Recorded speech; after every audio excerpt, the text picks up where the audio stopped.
चंद्रभागेला पुराचा इशारा, नदीने धोक्याची पातळी ओलांडली. पंढरपूर नगरपालिका सज्ज, नागरिकांना सतर्कतेचे आवाहन. पंढरपूर येथे उजनी आणि वीर धरणाच्या पाणलोट क्षेत्रात सुरू असलेल्या मुसळधार पावसामुळे चंद्रभागा नदीच्या पाणी पातळीत झपाट्याने वाढ झाली आहे. सायंकाळी 5 वाजेपर्यंत नदी पात्रातून तब्बल 1,05,979 क्युसेस पाण्याचा विसर्ग सुरू असून चंद्रभागा नदीने इशारा पातळी ओलांडली आहे.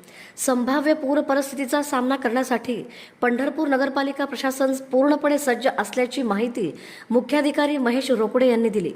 नदीकाठच्या नागरिकांसाठी रायगड भवन येथे निवासाची व्यवस्था तर स्थलांतरासाठी वाहनांची सुविधा उपलब्ध करून देण्यात आली आहे. तसेच श्री विठ्ठल रुक्मिणी मंदिर समितीच्या वतीने मोफत भोजनाची व्यवस्था करण्यात आली आहे. दरम्यान नगराध्यक्ष प्रणिता भालके आणि उपनगराध्यक्ष महादेव धोत्रे यांनी चंद्रभागा नदीकाठच्या नागरिकांना प्रशासनाच्या सूचनांचे काटेकोरपणे पालन करून सुरक्षित ठिकाणी स्थलांतर करण्याचे आणि प्रशासनाला सहकार्य करण्याचे आवाहन केले आहे.